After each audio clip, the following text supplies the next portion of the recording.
নমস্কার বন্ধুরা, গপ্পসপ্পর ইউটিউব চ্যানেলে আপনাদের সকলকে জানাই স্বাগত। কল্পবিজ্ঞান নামটি শুনলেই চোখের সামনে ভেসে ওঠে অদ্ভুত কিছু দৃশ্য। ভিন্ন গ্রহের প্রাণীর সঙ্গে মানুষের যুদ্ধ কিংবা রোবট নিয়ন্ত্রিত পৃথিবী। কল্পনার সঙ্গে বিজ্ঞান মিলে এরকম সব অবিশ্বাস্য দৃশ্য দিয়েই জন্ম নেয় এক একটি কল্পবিজ্ঞানের কাহিনী।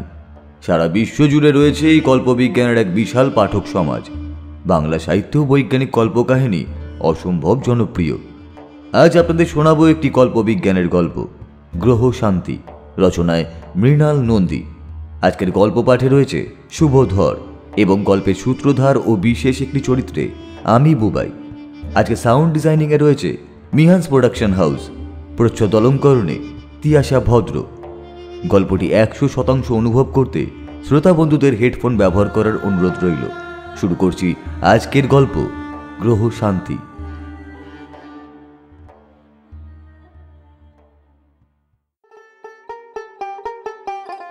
বনোয়ারি লালের জীবনে সমস্যার শেষ নেই। এমনিতে তার তেমন কোনো সমস্যা থাকার কথা নয়, যদিও নিজে বিপত্নিক হলেও ঘরে দুটো জোয়ান বেটা, তাদের বউ বাচ্চা মিলে ভরাট সংসার। বিহারের এই গ্রামে তাদের চাষবাস, ব্যবসা এসব থেকে যা আমদানি, তাতে তাদের হেসে খেলেই চলে যায়। কিন্তু ঝামেলার শুরুয়াত এই দুই ছেলেকে নিয়ে। তারা দুজনেই একে অন্যের চোখের বিষ। পুরো সাপ আর নেউলোর মাফিক সম্পর্ক দুজনের একে অন্যের সঙ্গে। কেউ কাউকে সহ্য করতে পারে না। আর বউগুলোও জুটেছে সেই রকম। নিজেদের মধ্যে ছোটখাটো ব্যাপার স্যাপার নিয়ে ঝগড়াঝাটি করেই চলেছে দিনকাল। এই নিয়ে বনোয়ারির এই বুড়ো বয়সেও চিন্তার শেষ নেই।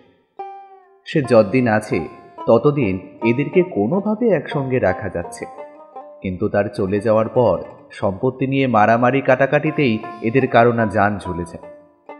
এখনই সম্পত্তি আর জমিন ভাগাভাগি করে দিলে ঝামেলা দূর হয় ঠিকই, কিন্তু গ্রামের বয়স্ক মাতব্বর আর ইয়ারদোস্তরা এই কাজ করতে একেবারেই না করেছে। কারণ তাতে আবার বনোয়ারিরই সমস্যা হতে পারে। ছেলে বৌমাদের যা মতিগতি, তাতে সম্পত্তির ভাগ একবার পেয়ে গেলে তাকে কেউই আর নাও দেখতে পারে। এ ওর ঘাড়ে চাপাবে তো সে তার ঘাড়ে। তাই সবাই পরামর্শ দিয়েছে, যাই হোক না কেন যেমন চলছে চলতে দাও।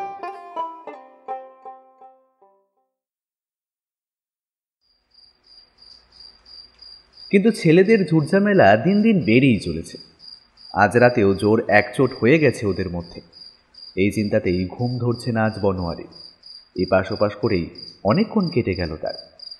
এভাবে যখন রাত 12টা পেরিয়ে গেল, বনোয়ারি তখন আর ধৈর্য ধরে রাখতে পারল না। মনে হলো ঘরের সামনের মাঠের ধারে কৃষ্ণচূড়া গাছটার তলায় বসে একটু হাওয়া আর একটু হুঁকো খেয়ে এলে মনটা হয়তো একটু শান্ত হবে। তাই বনোয়ারি নিজের ঘর থেকে বেরিয়ে ধীরে সুস্থে সেখানে এসে বসল। আজ পূর্ণিমা না হলেও আকাশের চাঁদ বেশ উজ্জ্বল। রাস্তাঘাট, মাঠঘাট বহুদূর পর্যন্ত পরিষ্কার দেখা যাচ্ছে। না হলে ছানি পড়া চোখ নিয়ে অন্ধকারে রাস্তা পেরোতে তার কিছুটা কষ্টই হতো। তার সঙ্গে গোদের ওপর বিস্ফোরণের মতো জুটেছে ডান পায়ের হাঁটুতে বাতের যন্ত্রণাটা।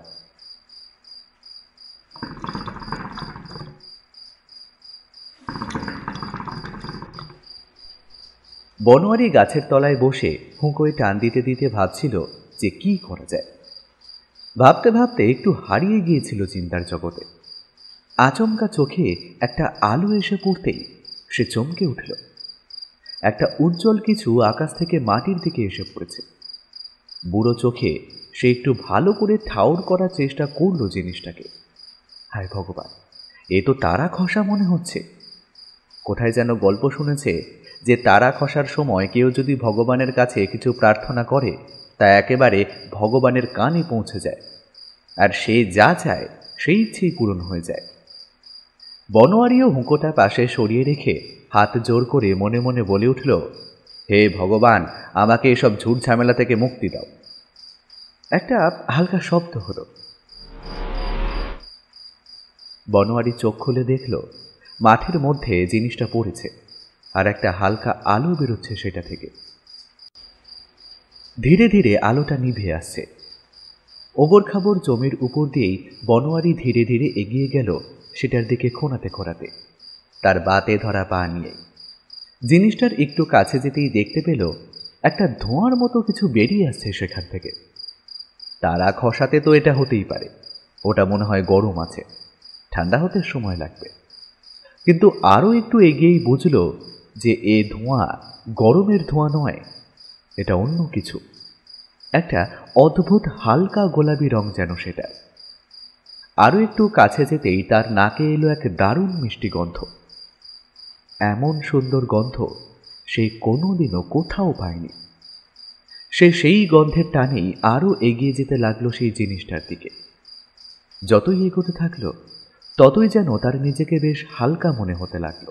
মনে হচ্ছে যেন কোনো চিন্তা নেই, সব চিন্তা ধুয়ে মুছে সাফ হয়ে যাচ্ছে এক এক করে, যেন চারিদিকে শুধু মজা আর মজা। এত আনন্দ বনোয়ারির আগে কখনো কোনো দিনও লাগেনি। সে যতটা সম্ভব সেই গোলাপি ধোঁয়াটা টেনে নিল নিজের নাকে। তারপর বসে পড়ল সেই জিনিসটার সামনে।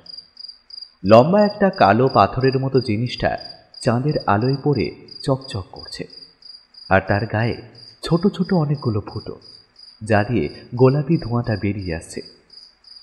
আজব জিনিস বাবু, মনটা একেবারে তাজা করে দিল। বনোয়ারি অপলক দৃষ্টিতে তাকিয়ে রইল বস্তুটার দিকে। সেভাবেই সে বসে রইল সারা রাত।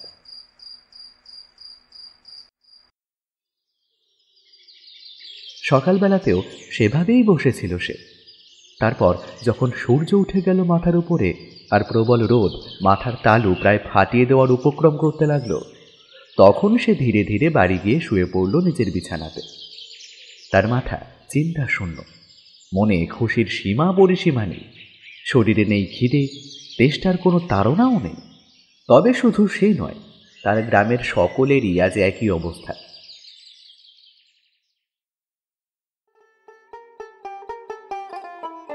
কতদিন হয়ে গেল কোনো মানুষ চোখে পড়ে, মনে হচ্ছে যেন আদি অনন্তকাল। জনহীন পথ বেয়ে আমি ঘুরেই চলেছি দিনের পর দিন, মাসের পর মাস, বছরও ঘুরতে চলল। সন্ধান করে চলেছি কোনো জীবিত মানুষের, যে হতে পারে আমার সঙ্গী, যার সঙ্গে বলা যেতে পারে আমার হৃদয়ে এতদিন ধরে জমে থাকা না বলা সব কথা। কিন্তু বলাই বাহুল্য, ব্যর্থ হয়ে চলেছে প্রতিটি উদ্যোগ, প্রতিটি অনুসন্ধান।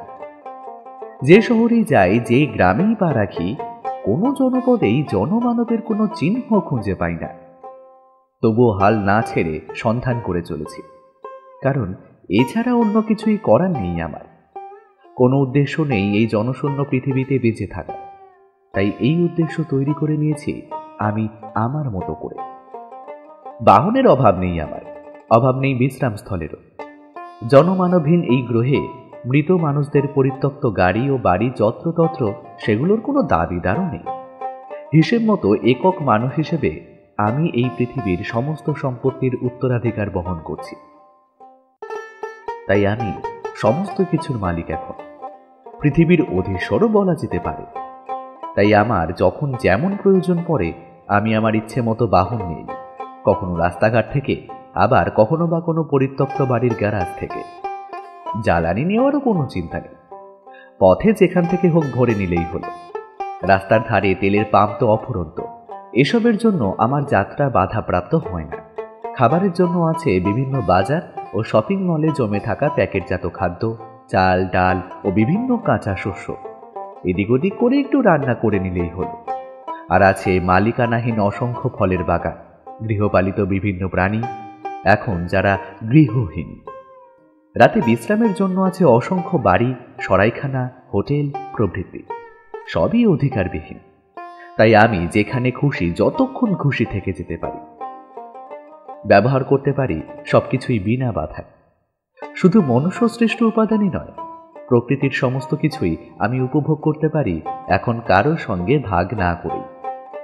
নীল আকাশের পটভূমিতে আবির রাঙানো সূর্যোদয় ও সূর্যাস্তের অপরূপ রূপ, সাবলীল গতিতে বহমান নদী ও ঝর্ণার কুলকুল কর্ণমোহিনী শব্দজাল, আকাশে উড্ডীন পক্ষীকুলের মনোরম কলকাকলি, বাতাসে ভাসমান রঙিন প্রজাপতিদের রঙের মায়াজাল, এসবই এখন আমার, শুধুই আমার।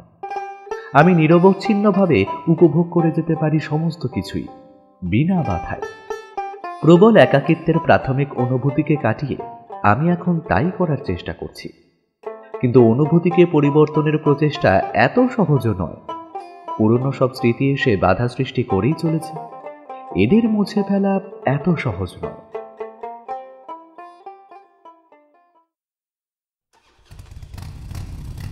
উন্মুক্ত রাস্তা ধরে বাইক চালিয়ে যেতে যেতে আমি স্মৃতির সিন্ধুক হাতড়ে চলেছি নিজের অনিচ্ছা সত্ত্বেও। কিভাবে এসব শুরু হলো আর কিভাবেই বা হলো শেষ, তারই স্মৃতিচারণা করে চলেছি নিজের মনে। কারো কিছু করার ছিল না আসলে। পুরো মানবজাতি ছিল সম্পূর্ণ অসহায় সেই সময়।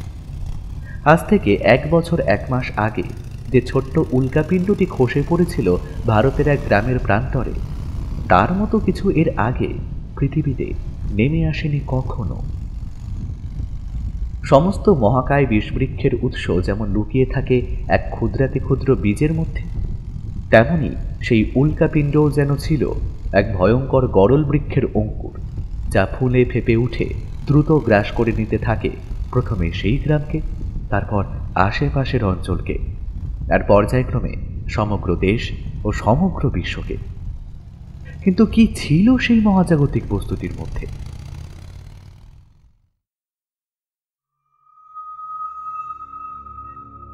বিজ্ঞানীরা বলেছিলেন সে নাকি ছিল এক ভয়ঙ্কর ভাইরাসের আতুরঘর, যা গ্রাস করেছিল সমগ্র পৃথিবীকে আর মানবজাতিকে নিশ্চিহ্ন করে দিয়েছিল মাত্র কয়েক মাসের মধ্যে। এই ভাইরাসকে তারা ইতিহাসের ভয়ঙ্করতম ভাইরাস হিসেবে চিহ্নিত করেছিলেন এর অদ্ভুত কিছু বৈশিষ্ট্যের কারণে। অন্য ভাইরাসেরা মানব শরীরে সৃষ্টি করে এক অস্বস্তিকর অনুভূতির বা যন্ত্রণার, কেউ কম কেউ বেশি। এই কারণে দেহের ইমিউনিটি সিস্টেম এদেরকে ক্ষতিকর হিসেবে গণ্য করে আর যুদ্ধ শুরু করে এদের বিরুদ্ধে, যার ফলে মানব শরীর সুস্থ হয়ে ওঠে ধীরে ধীরে। কিন্তু এই ভয়ঙ্কর অপার্থিব ভাইরাসটির কার্যপ্রণালী সম্পূর্ণ বিপরীত। এটি শরীরে ও মনে যন্ত্রণার বদলে তৈরি করে এক স্বর্গীয় আনন্দের অনুভূতি। মানুষের মনের সমস্ত বিষাদ দূর করে দিয়ে এক অপার্থিব হরষে ভরিয়ে তোলে তাদের মানুষপদ, কিন্তু একই সাথে দ্রুত শরীরকে করে তোলে দুর্বল। শরীরের সমস্ত শক্তি শুষে নিয়ে তা মানুষকে করে তোলে শুকনো এক কাঠের টুকরোর মতো, কিন্তু কোনো যন্ত্রণার অনুভূতি তৈরি করে না দেহে। শারীরিক সমস্ত প্রক্রিয়া সম্পর্কে, এমনকি খাদ্য গ্রহণ সম্পর্কেও জাগিয়ে তোলে সুতীব্র অনীহা। আচ্ছন্ন মস্তিষ্ককে করে রাখে এতটাই আনন্দপূর্ণ যে সবই বোধ হতে থাকে অপ্রয়োজনীয়, সুতরাং উপেক্ষণীয়। কথা বলা বা অন্য কোনো উপায়ে ভাব প্রকাশেও আসে প্রবল অনিচ্ছা। মানুষের স্বভাব হয়ে ওঠে প্রবল অন্তর্মুখী, যেন কোনো ধ্যানমগ্ন সন্ন্যাসী। কখনো চোখ বন্ধ করে বসে থাকে, আবার কখনো বা আকাশের দিকে তাকিয়ে থাকে নির্নিমেষ নয়নে, কিন্তু সর্বদাই ঠোঁটে লেগে থাকে এক অদ্ভুত স্মিত হাসি, যেন কোনো এক নিষিদ্ধ মহানন্দের অমৃত ভাণ্ডারের সে সন্ধান পেয়েছে। এই বহুমুখী আক্রমণের ফলশ্রুতিতে অতি অল্প সময়ের মধ্যেই ঘটে মৃত্যু, কিন্তু যারা মারা যায় তাদের মুখে থাকে না কোনো যন্ত্রণার চিহ্ন, বরঞ্চ লেগে থাকে সেই সুন্দর স্নিগ্ধ হাস্যভাব, যেন এক অলৌকিক আনন্দের সাক্ষ্য বহন করছে তাদের মৃত্যু মুহূর্ত। বিজ্ঞানীরা এই সব কারণেই এই ভাইরাসের নাম দিয়েছিল হ্যাপি ভাইরাস বা আনন্দ জীবাণু। তারা শেষের দিকে ধারণা করতে শুরু করেন যে এই ভাইরাস আক্রমণ করে মস্তিষ্ক সহ মানুষের সমস্ত স্নায়ুতন্ত্রকে। সুখ ও দুঃখ, যন্ত্রণা ও আরামের অনুভূতির মধ্যে কোনো প্রভেদ করতে দেয় না। কিন্তু তারা কেউ খাতায় কলমে তা প্রতিষ্ঠা করে যেতে পারেননি, কারণ তারাও সকলে এই ভাইরাসের কবলে পড়ে অচিরেই তার আগেই মৃত্যুবরণ করে। জলে, স্থলে, বাতাসে সর্বত্র এর অবাধ গতি। একে আটকানোর সাধ্য ও সময় কোনোটাই মানুষের হাতে ছিল না। না ছিল একে আটকানোর মতো কোনো প্রযুক্তি, আর না ছিল কোনো ঔষধ বা প্রতিষেধক। এ যেন ছিল সমগ্র মানবজাতির জন্য এক মৃত্যু পরোয়ানা, যা স্বাক্ষর হয়ে এসেছিল এই মহাবিশ্বেরই কোনো এক অজানা প্রান্ত থেকে। যে সমস্ত অসুস্থ মানুষকে কোনোভাবে কিছুটা কথা বলানো সম্ভব হয়েছিল ছলে বলে কৌশলে, তারা প্রত্যেকেই জানিয়েছিল যে এর থেকে আনন্দের অনুভূতি তারা নাকি জীবনে কখনো পায়নি। আর এই অভূতপূর্ব আনন্দের জগৎ থেকে তারা বেরিয়ে আসতে কণা মাত্র আগ্রহী নয়। এইভাবেই পৃথিবী থেকে মানবজাতি মুছে গেল মাত্র কয়েক মাসের মধ্যে, এবং শুধুমাত্র মানবজাতি। অদ্ভুতভাবে অন্য কোনো প্রজাতি বা প্রাণীর ওপর এই হ্যাপি ভাইরাস বিন্দুমাত্র প্রভাব ফেলতে পারল না। তারা টিকে থাকলো বহাল তবিয়তে। আর কোনো এক আজব কারণে বেঁচে গেলাম আমি, মানুষ হওয়া সত্ত্বেও। আজ রাতে যে সরাইখানাতে এসে উঠেছি সেটি বেশ ভালো, অন্তত গত রাতের থেকে তো ভালোই। এই নির্জন মরুপ্রান্তরে এর থেকে বেশি কিছু আশা করাই বৃথা। কালকের সরাইখানাতে মোমবাতি জ্বালিয়ে রাত কাটাতে হয়েছিল, আর তার কয়েকটা ঘরে ছিল পচে গলে কঙ্কালে পরিণত হওয়া কিছু মৃতদেহ। যখন জীবাণু বাতাসে ভেসে সেখানে পৌঁছয়, তারা সেই মুহূর্তে সেই সরাইখানাতেই ছিল বোর্ডার হিসেবে, আর সেখানেই অসুস্থ হয়ে মৃত্যুবরণ করে শেষ পর্যন্ত। তবে আজকের এই সরাইখানাতে পরিস্থিতি এতটাও খারাপ নয়। এখানে মৃতদেহের সংখ্যা অনেক কম, খালি ঘরের অনুপাতও বেশি। হয়তো এটা আরও প্রত্যন্ত বলেই লোকজনের আনাগোনা অনেক কম ছিল, আর তুলনামূলকভাবে প্রত্যন্ত হওয়ায় কিছুটা বাধ্য হয়েই এটিকে স্বয়ংসম্পূর্ণ করে গড়ে তুলতে হয়েছিল। তাই জেনারেটর ইত্যাদির সুযোগ সুবিধে এখানে আছে। অনেক কষ্ট করে বহুদিনের অব্যবহৃত জেনারেটরটি চালিয়ে সব আলো জ্বালিয়ে একটা খালি ঘরে এসে উঠলাম আমি। একটু ঝাড়পোছ করে নিয়ে পরিষ্কার পরিচ্ছন্ন হয়ে বসলাম। মুঠোফোনে চার্জ দিয়ে নিলাম। পরীক্ষা করলাম কোনো টাওয়ার পাওয়া যায় কিনা। যথারীতি কিছুই পেলাম না। মনুষ্য সৃষ্ট সমস্ত পরিকাঠামোই ধ্বংস হয়ে গেছে সম্পূর্ণভাবে। যোগাযোগ ব্যবস্থা থেকে শুরু করে বিদ্যুৎ ব্যবস্থা, পরিবহন ব্যবস্থা সব শেষ। তবুও আশায় বাঁচে চাষা। সব জায়গাতেই একবার করে পরীক্ষা করে নিচ্ছি সবকিছুই। যদি কিছু মানুষ বেঁচে থাকে কোথাও কোনো বিচ্ছিন্ন দ্বীপের মতো, সেক্ষেত্রে হয়তো কিছু সিস্টেম চালু থাকলেও থাকতে পারে, আর তার সন্ধান পেলেই আমি আবার ভাসতে পারবো সভ্যতার সংস্পর্শে। কিন্তু প্রতিবারই হতাশ হতে হয় নিজের একাকিত্বের বারংবার প্রমাণ পেয়ে। কিন্তু এই হতাশা এখন অভ্যাসে পরিণত হয়ে গেছে। তাই যন্ত্রের মতোই আমি প্রতিবারই সন্ধান প্রক্রিয়া সম্পন্ন করি সুযোগ পেলেই। আমার অনুসন্ধানের পরবর্তী ধাপ হলো হ্যাম রেডিও, যা আমি সঙ্গে নিয়ে ঘুরে বেড়াই সর্বত্র। বসলাম সেটা নিয়ে। যদি কোথাও কোনো একাকী মানুষ বেঁচে থাকে আমার মতো, যে বর্তমান পরিস্থিতিতে বৃহত্তর পরিকাঠামোর সুবিধা থেকে বঞ্চিত, কিন্তু তার যদি প্রযুক্তি সম্পর্কে কিছুটা ধারণা থাকে, তাহলে সেও হয়তো এই পদ্ধতি ব্যবহার করতে পারে। সেক্ষেত্রে তার সঙ্গে যোগাযোগ হয়ে যেতে পারে। কিন্তু এখানেও কোনো আশা অপেক্ষা করছিল না আমার জন্য। আমি হ্যাম রেডিও বন্ধ করে উঠে গিয়ে শুয়ে পড়লাম বিছানাতে। বিছানাটা ছিল খোলা জানলার একেবারে ধার ঘেঁষে। আমি জানলা দিয়ে তাকালাম আকাশের দিকে। রাতের হালকা শীতল সমীরণ ঘরের মধ্যে ঢুকে শরীর জুড়িয়ে দিচ্ছে। তারা ভরা পরিষ্কার আকাশে জোনাকির দলের মতো নক্ষত্ররাজি যেন আজ উদাস দৃষ্টিতে তাকিয়ে আছে এই হতভাগ্য গ্রহটির দিকে। যেন তারা বুঝতে পারছে যে ভবিষ্যতে তাদের অবস্থাও হতে চলেছে এই গ্রহটির অধিবাসীদের মতোই। একসময় যেমন মনে হতো যে মানব সভ্যতা অমর, কিন্তু তাও যেমন তলিয়ে গেল মহাকালের মহাসমুদ্রে, তেমনি এই নক্ষত্রময় মহাকাশের সকল নক্ষত্রও নির্বাপিত হবে এক এক করে কোনো একদিন, কোনো এক নির্মম মুহূর্তে। কালের কোনো এক অতল গহ্বর গ্রাস করবে তাদের সকলকেই। শেষের দিকে হয়তো পড়ে থাকবে হাতে গোনা কিছু ভাগ্যহীন তারা। আমার মতোই তারা বয়ে বেড়াবে অমরত্বের অভিশাপ কিছুকাল। কিন্তু অমরত্ব কি আসলেই মৃত্যুরই এক ছদ্মবেশ নয়?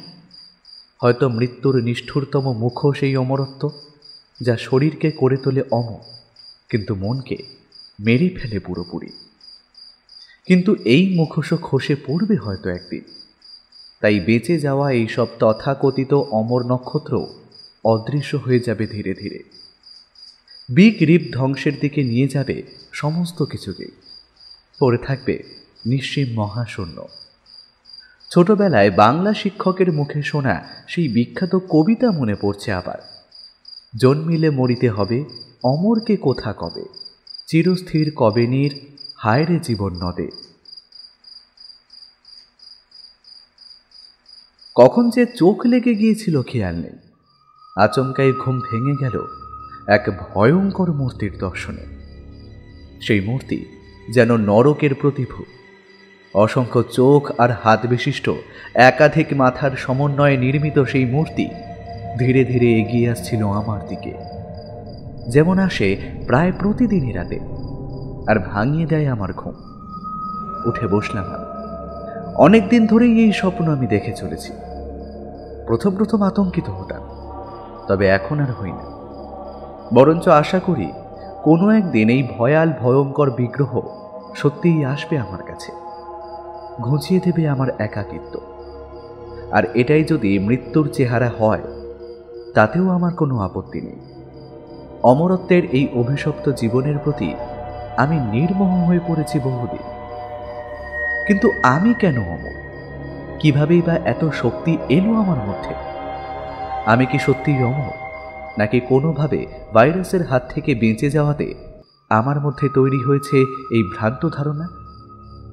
এইসব প্রশ্নের উত্তর খোঁজার চেষ্টা করেছি বহুভাবে, করেছি কিছু পরীক্ষা নিরীক্ষাও, কিন্তু গুলিয়ে গেছে খুঁজতে গিয়ে। যেমন জঙ্গলের মধ্যে দিয়ে যাওয়ার সময় পড়েছিলাম বুনো হাতির পাল বা সিংহ দলের মুখোমুখি। পালানোর চেষ্টা করিনি। দেখতে চেয়েছিলাম যে আমার বেঁচে যাওয়াটা কি শুধুই আমার ইমিউনিটি সিস্টেমের কৃতিত্ব, নাকি আমার মধ্যে সত্যিই আছে কোনো অলৌকিক ক্ষমতা। আমাকে অবাক করে দিয়ে হাতির পাল বা সিংহের দল আমাকে পেরিয়ে চলে গেছে, স্পর্শও করে দেখেনি আমায়। হতে পারে এগুলো ছিল কাকতালীয় ঘটনা। হয়তো সে সময় সিংহের দলের পেট ছিল খাদ্যে পরিপূর্ণ, আর হাতিদের মাথাও ছিল শান্ত। বুনো জন্তু মানেই যে সর্বদা সে হাতের কাছে যা পাবে সবকিছুই তছনছ করে দেবে, এমন ধারণা সর্বৈব ভুল। কিন্তু এসবের ফলে আমি ধীরে ধীরে হয়ে পড়েছি আরো ভয়হীন, নীরবে, আর হয়ে পড়েছি কিছুটা চঞ্চলমতিও। জমেরও অরুচি বলে একটা কথা আছে বাংলায়। আমি কি তবে তাই?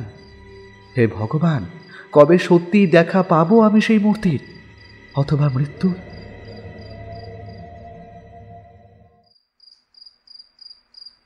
আবার আমি ঘুমিয়ে পড়েছিলাম, বেশ গভীর ঘুম। কিন্তু এবার ঘুমটা ভাঙল তীব্র এক শব্দে।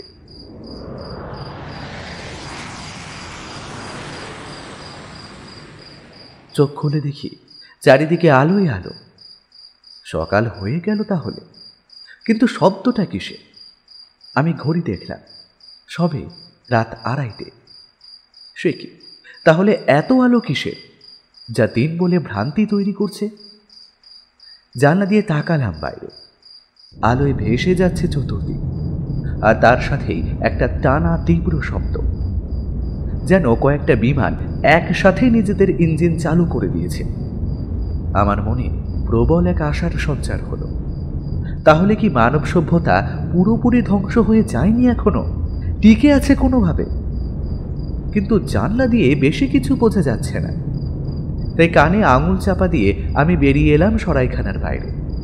আর যা দেখলাম তাতে আমার চক্ষু কপাল পেরিয়ে মাথায় ওঠার উপক্রম হলো। সরাইখানার পাশে ছিল এক বিশাল উন্মুক্ত প্রান্তর। সেখানে অবতরণ করছে এক অদ্ভুত দর্শনযান। দেখে তো মহাকাশযানে মনে হচ্ছে। হায় ভগবান, এই জীবনে আর কত অবিশ্বাস্য ঘটনার সাক্ষী হব আমি। মহাজাগতিক জীবাণু, তার কারণে সমস্ত মানবজাতির মহাবিলুপ্তি, নিজের অলৌকিক অমরত্ব, আর এখন এই গল্পে পড়া অদ্ভুত দর্শন ইউএফও। এরপর আর কি অপেক্ষা করছে? আর এই যানটা গোটা পৃথিবী ছেড়ে এখানেই বা অবতরণ করছে কেন? আমার জন্যই কি? আমি মন্ত্রমুগ্ধের মতো তাকিয়ে রইলাম সেই অপার্থিব বাহনটির দিকে। ধীরে ধীরে প্রচুর ধুলো আর বাতাস উড়িয়ে সেটা শূন্য থেকে মাটি স্পর্শ করল।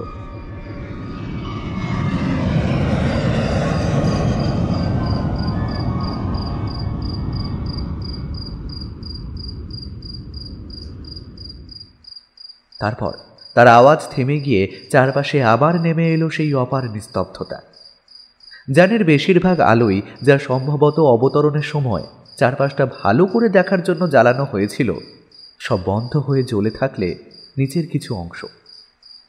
আবার সরাইখানার চারপাশে ফিরে এলো পুরনো সেই আলো আঁধারি পরিবেশ। এতক্ষণের শব্দব্রহ্ম আর আলোক মেলা শেষেই নীরবতা আর আধার যেন পূর্বাপেক্ষা গভীরতর রূপ পরিগ্রহ করল।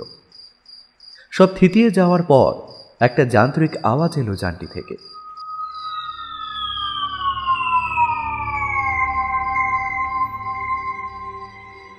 তার নিচের দিকে একটা দরজা খুলে গেল আর নেমে এলো একটি সিঁড়ি।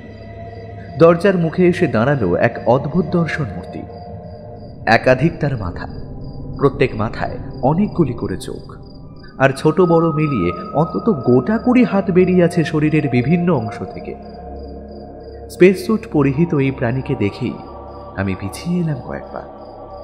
এ তো অবিকল আমার স্বপ্নে বা দুঃস্বপ্নে দেখা সেই ভয়ঙ্কর প্রাণীটি। প্রাণীটি সিঁড়ি বেয়ে নেমে মাটির ওপর দুলে দুলে হাঁটতে হাঁটতে এগিয়ে আসছে আমার দিকে, আর আমি এক পা করে পিছিয়ে চলেছি। কিন্তু হঠাৎ করেই আমি থেমে গেলাম, কারণ আমার মনে তখন এক অন্যরকম চিন্তা খেলে গেল। আসুক না প্রাণীটি, ক্ষতি কি? আমিও তো তাই চেয়েছিলাম। দেখাই যাক না কি করে সেটি। বেশি কিছু হলে আমায় মৃত্যু হবে, তাতে তো সমস্যা কিছু নেই। নির্জনই পৃথিবীতে একা একা বেঁচে থাকাটাই বরঞ্চ আরো অনেক বড় সমস্যা। আমি তাই দাঁড়িয়ে গেলাম। বিরাটকায় বিকট প্রাণীটি ধীরে ধীরে আমার সামনে এসে দাঁড়ালো। তার সমস্ত চক্ষু দিয়ে আমায় ভালোভাবে নিরীক্ষণ করলো কিছুক্ষণ। সে কি ভয়ঙ্কর নারকীয় দৃষ্টি, যেন সম্পূর্ণ নরক উঠে এসেছে আমার সামনে। তারপর আমার আরো কাছে এগিয়ে এলো সে, আর সমস্ত হাত এক এক করে শূন্য তুলল। আমি চোখ বন্ধ করলাম। বুঝলাম আমার অন্তিম মুহূর্ত উপস্থিত। এবার তার সমস্ত হাতের শক্তি প্রয়োগ হতে চলেছে আমার উপর একত্রে। কিন্তু না, কিছুই হল না। আমি চোখ খুললাম, আর খুলেই চমকে গেলাম। প্রাণীটি নিজের শরীরকে অদ্ভুতভাবে বাঁকিয়ে চুরিয়ে শরীরের বিভিন্ন অংশ থেকে বেরিয়ে আসা 20খানা হাতকে একত্রিত করে এক বিন্দুতে নিয়ে এসেছে। আর যে অদ্ভুত ভঙ্গিমার সৃষ্টি সে করেছে তা দেখেই সব ভয় আমার মুহূর্তের মধ্যে উধাও হয়ে গেল। পৃথিবীবাসী হিসেবে এই অদ্ভুত ভঙ্গিমার অর্থ কাউকে বলে দিতে হয় না। এর নাম প্রণাম। আমি অবাক হয়ে প্রাণীটির দিকে তাকিয়ে রইলাম। প্রাণীটি এবার নিজের একটি মাথার মধ্যে থাকা একটি মুখকে নাড়িয়ে কথা বলতে লাগলো নতুন এক ভাষায়। কিন্তু অদ্ভুত ব্যাপার হলো এই যে তার ভাষা বুঝতে আমার কোনো সমস্যাই হলো না। আমি বুঝতে পারলাম যে সে বলছে, প্রণাম প্রভু, আপনার পরবর্তী নির্দেশ বা ইচ্ছে কি বলুন, অবশ্যই তা পালন হবে। বিস্ময় আমার মুখ দিয়ে কোনো কথাই বেরোলো না কিছুক্ষণ, আর যখন বেরোলো তা বেরোলো সেই নতুন ভাষাতে। আমি সাবলীলভাবেই বলে উঠলাম, প্রভুকে? আমায় প্রভু কেন বলছো? অদ্ভুত মূর্তি বলে উঠল, কারণ আপনি আমার প্রভু, সবার প্রভু। আপনার ইচ্ছেতেই তো সব কিছু হয়েছে আর হবেও। তুমি কে? আমি শয়তান প্রভু, আমার নাম শয়তান। আপনার একান্ত অনুগত ভৃত্য, আপনার অল্টার ইগো। আপনি যেসব কাজ নিজে করতে পারেন না, কিন্তু যেগুলো করা প্রয়োজন বলে অনুভব করেন, এমনকি নিজেকে অনেক সময় জানতে দিতে চান না যে কাজগুলো আপনারই ইচ্ছেতে হচ্ছে, সেসব কাজই আমি সম্পন্ন করি প্রভু আপনার হয়ে। আপনি কি বলছেন আমি কিছুই বুঝতে পারছি না। আপনি আমাকে প্রভুই বা বলছেন কেন? আমি কি? আমি প্রবল দ্বিধাগ্রস্ত কণ্ঠে জিজ্ঞাসা করলাম। আপনি তো স্বয়ং সৃষ্টিকর্তা প্রভু, আপনি তো ঈশ্বর। এই সব কিছুই আপনার সৃষ্টি। আপনি আমার অল্টার ইগো প্রভু, দুয়ে মিলেই আমরা সম্পূর্ণ। ধীরে ধীরে আমার মাথায় কিছু হচ্ছে, যেন অনেক রহস্যের জট খুলে যাচ্ছে। মানুষ যেমন তার জীবনের অনেক ঘটনাই ভুলে যায় পুরোপুরিভাবে, কিন্তু আবার উপযুক্ত স্থান, পরিবেশ বা ব্যক্তির সংস্পর্শে আবার মনে পড়ে যায় তার সবকিছু। আমারও যেন ধীরে ধীরে মনে পড়তে লাগলো সবকিছু। আমি চোখ বন্ধ করে বলে উঠলাম, হ্যাঁ, মনে পড়ছে সবকিছু ধীরে ধীরে। আমি মহাজগতে চেতনার উন্মেষ ঘটিয়েছিলাম, সৃষ্টি করেছিলাম প্রাণীকুল, উদ্ভিদকুল। তারপর তাদের ছেড়ে দিয়েছিলাম নিজেদের মতো করে। কিন্তু কালক্রমে এদের অনেকেই হয়ে উঠেছিল অসুখী। তারা তাদের নিজেদের সমস্যার সমাধানে অপারগ ছিল, তাই আমার কাছে তারা বারবার সমাধান চাইত। সৃষ্টিকর্তা হিসেবে আমি আমার দায়িত্ব অস্বীকার করতে পারিনি, তাই উদ্যোগী হয়েছিলাম তাদের সমস্যা সমাধানে। কিন্তু সমাধানের জন্য যেটা আগে দরকার তা হলো সমস্যাটাকে ভালো করে বোঝা, তার কারণটাকে ধরা। আমি থামলাম। শয়তান বলল, হ্যাঁ প্রভু, আর এই গ্রহে একমাত্র যে প্রাণী আপনার অস্তিত্ব অনুভব করেছিল আর আপনার আধিপত্য মেনে নিয়েছিল তারা হলো মানুষ। পৃথিবীতে একমাত্র তারাই আপনার কাছে বিভিন্ন উপায়ে নিজেদের সমস্যা তুলে ধরার চেষ্টা করত। তাই আপনি তথ্য ভাণ্ডারে পৃথিবী থেকে জমা হওয়া সব তথ্য বিশ্লেষণ করে সিদ্ধান্ত নিয়েছিলেন যে আপনি মানব রূপে এই পৃথিবীতে এসে তাদের মধ্যে থেকে তাদের সঙ্গে মিশে তাদের সমস্যার বাস্তবতা, গুরুত্ব, প্রকৃত কারণ অনুধাবনের চেষ্টা করবেন। প্রথমে আপনার গবেষণাগারে মনুষ্য শরীর সৃষ্টি ও তার মধ্যে আপনার চেতনার অন্তর্ভুক্তি এবং তারপর পৃথিবী গ্রহে তার প্রেরণ, এসবই ছিল এই পরিকল্পনার অংশ। আমিও চোখ বন্ধ করে স্বগতোক্তির ভঙ্গিতে বলে উঠলাম, হ্যাঁ। তারপর কেটে গেছে কয়েকশো বছর। ধীরে ধীরে মানব শরীরের ও মানব মস্তিষ্কের গঠনগত সীমাবদ্ধতার ফলে পুরনো সব মহাজাগতিক স্মৃতি মুছে যেতে থাকে আমার। আর আমার ধারণা হয় যে আমিও সাধারণ এক মানুষ। আমার আসল মহাজাগতিক চেতনার স্মৃতিগুলোকে মনে হতে থাকে স্বপ্ন। তাই আমার অল্টার ইগো অর্থাৎ তোমাকে আমি স্বপ্নে দেখতে থাকি। শয়তান বাধা দিল, এই অনুভূতিতে ভুল কিছু নেই প্রভু।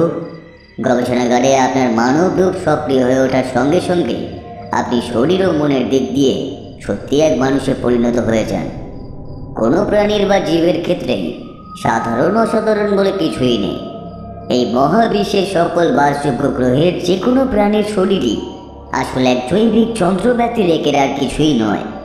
আপনি যে কোনো প্রাণীতেই পরিণত হন না কেন, সঙ্গে সঙ্গে তার শারীরিক ও মানসিক সীমাবদ্ধতাগুলোকেও আপনাকে মেনে নিতেই হবে। আমিও আবার শুরু করলাম, হ্যাঁ। আর এই পরিকল্পনার উদ্দেশ্যটাই তো ছিল আমার নিজেকে সাধারণ মানুষেই পরিণত করা। কিন্তু যেহেতু আমার শরীর তৈরি হয়েছিল আমাদের অনুন্নত গবেষণাগারে অত্যাধুনিক প্রযুক্তির সাহায্য নিয়ে, তাই আমার শরীর অন্যান্য মানুষদের থেকে কিছুটা শক্তিশালী ছিল। অনাক্রম্যতা শক্তি বা ইমিউনিটি সিস্টেম ছিল বেশ কিছুটা বেশি। তাই এই আনন্দ ভাইরাসে আমার কোনো ক্ষতিই হয়নি। তবে মস্তিষ্কের দিক দিয়ে বলতে গেলে কিছু স্মৃতি মুছে তো যাবেই সময়ের সঙ্গে সঙ্গে, কিন্তু উপযুক্ত পরিবেশে সেগুলো ফিরিয়ে আনা কোনো ব্যাপার নয়। যেমন যেমন এখন সব ফিরে আসছে। হ্যাঁ, আর যখন আপনি এখানে ছিলেন তখন তত্ত্ব ভাণ্ডার থেকে অন্যান্য সব মানুষের তত্ত্ব ছাড়াও আপনার সমস্ত চিন্তা ভাবনা, বিশ্লেষণ, এইসবই আপনার মহাচেতনার আরেক অংশ। অর্থাৎ আমি প্রতিনিয়তই নজরে রাখতাম। যখন বুঝলাম আপনি সিদ্ধান্তে উপনীত হয়েছেন, কারণ খুঁজে পেয়েছেন সমস্যার, তখনই আমার আর সমাধান খুঁজে পেতেও বিন্দুমাত্র সময় লাগেনি। আপনার শুভ চেতনা, আপনার ভাবমূর্তি আপনাকে এই সমাধান প্রয়োগে বাধা দিত। কিন্তু আমি শয়তান, আমার এসবের বালাই নেই। তাই আপনার হয়ে আমি কাজটা ছেড়ে দিলাম, যেমন আপনার সব অপ্রিয় কাজ ছেড়ে দিয়ে আমি। হ্যাঁ, কি ছিল বলো তো মূল কারণটা? প্রভু, মানব জাতি নিজেই নিজের সমস্ত সমস্যার কারণ। সেই মুহূর্তে মানুষের শারীরিক সমস্যার থেকেও বড় সমস্যা হয়ে উঠেছিল মানসিক। অন্য কোনো প্রাণীর এত সমস্যা নেই, প্রকৃতপক্ষে তাদের কোনো সমস্যাই নেই।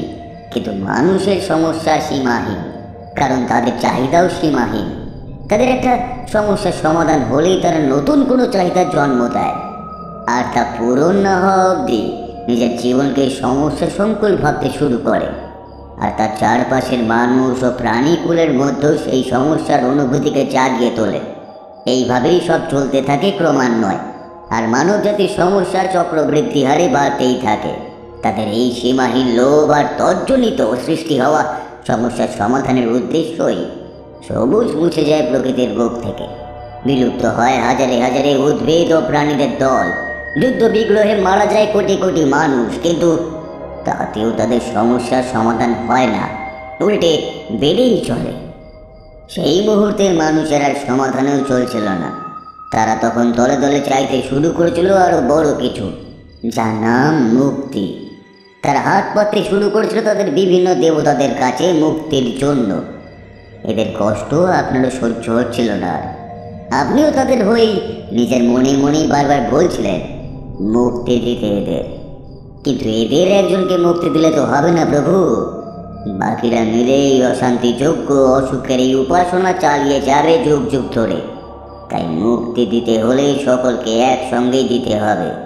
সেই কারণে আমি আয়োজন করেছিলাম সেই মহামুক্তির, এক উল্কাপিণ্ড রূপে, যা এসে পড়েছিল পৃথিবীতে আজ থেকে 1 বছর 1 মাস আগে, এরকমই এক রাতে।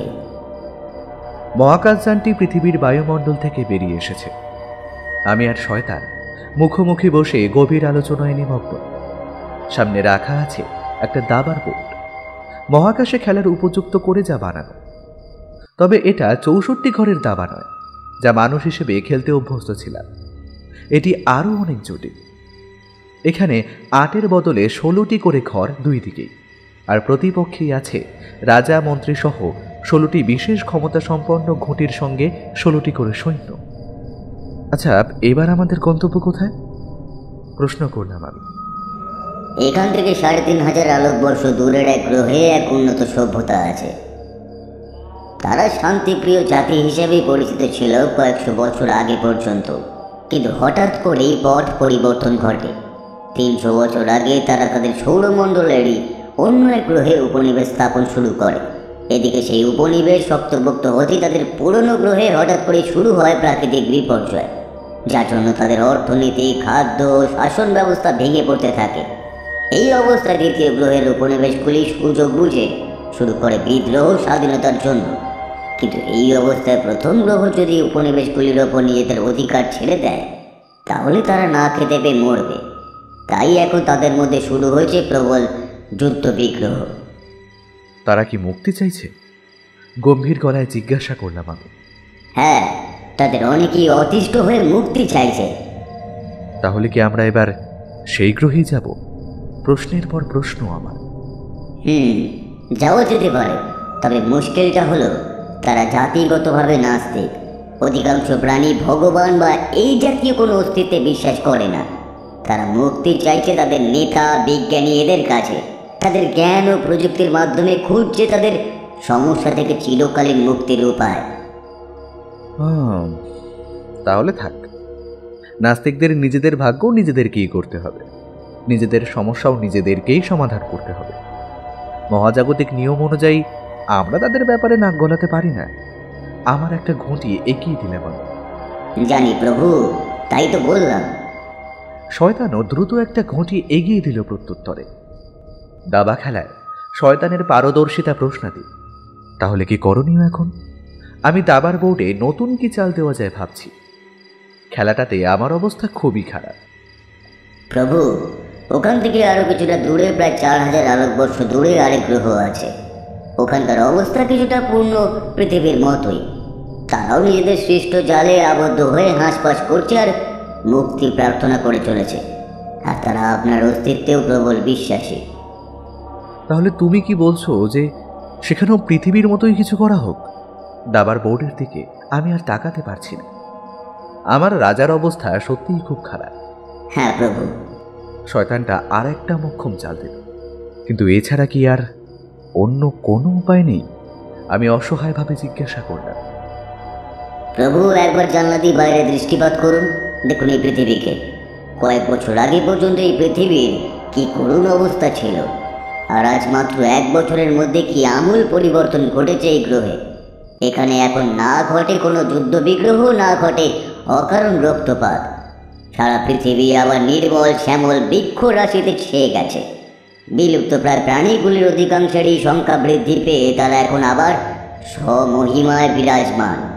অন্যান্যদেরও একমাত্র অভিযোজনে পরিবর্তিত হওয়া ছাড়া আর কোনো কারণে অন্য কোনো প্রজাতির অতিরিক্ত লোভ বা সমস্যার কারণে বিলুপ্ত হওয়ার কোনো সম্ভাবনাই নেই। আর এই সবই সম্ভব হয়েছে শুধুমাত্র একটি প্রজাতির অবলুপ্তির ফলে প্রভু, তা হলো মানুষ, যারা কিনা দাবি করতো যে তারাই হচ্ছে এই গ্রহের সব থেকে উন্নত প্রাণী। আমি তাকিয়ে আছি এই বিশ্ব সংসারে আমার দেখা সবচেয়ে সুন্দর গ্রহটির দিকে। এই মহাবিশ্বে প্রাণ ধারণের উপযুক্ত গ্রহ আরও অনেক আছে, কিন্তু বিভিন্ন রং ও রূপের সমাহারে পরিপূর্ণ এই রকম অপরূপ গ্রহ আর নেই। কিন্তু এই গ্রহ তার সৌন্দর্য, তার রূপ, রস, গন্ধ সব হারিয়ে ফেলছিল ধীরে ধীরে, শুধু এক আত্মঘাতী প্রজাতির জন্য। এই সমস্যা শুধু এই গ্রহেই নয়, অধিকাংশ গ্রহতেই, যেখানে উন্নত সভ্যতা আছে বা গড়ে উঠছে, প্রায় সকল স্থানেই একই অবস্থা। কোনো একটা প্রজাতি বিজ্ঞান ও প্রযুক্তির সাহায্য নিয়ে হয়ে উঠেছে উন্নততর আর শক্তিশালী, আর সেই শক্তির প্রয়োগে খুঁড়ে চলেছে নিজেদেরই কবর, আর নিজেদের সমস্যার জালে নিজেরাই জড়িয়ে সেখান থেকে মুক্তির জন্য কান্নাকাটি করছে আমার থেকে। তাই আমারই বা উপায় কি মহামুক্তির আয়োজন করা ছাড়া?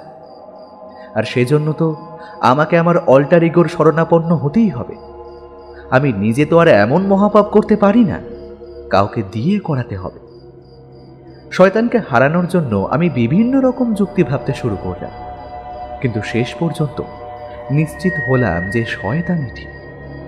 আত্মঘাতী প্রজাতিগুলি শয়তানকে যুক্তিতে হারানোর মতো কোনো উপায় আমার কাছে রাখছে না।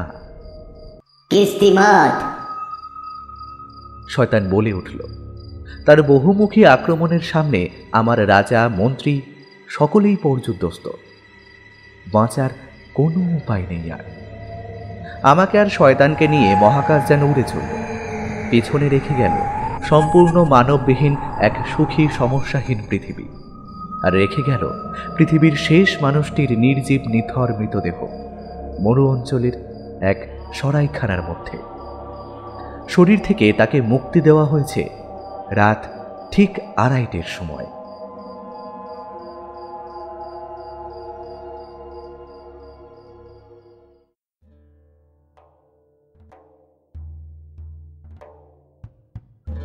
শুনছিলেন লেখক মৃণাল নন্দী রচিত কল্পবিজ্ঞানের গল্প গ্রহ শান্তি। আজকের গল্পটি শুনে আপনাদের কেমন লাগলো অবশ্যই কমেন্ট করে জানাবেন। আমাদের প্রয়াস আপনাদের ভালো লেগে থাকলে অবশ্যই ভিডিওটি সকলের সাথে শেয়ার করবেন। আমাদের চ্যানেলটিকে সাবস্ক্রাইব করতে ভুলবেন না। গপ্পসপ্পর তরফ থেকে আপনাদের সকলকে জানাই অসংখ্য ধন্যবাদ।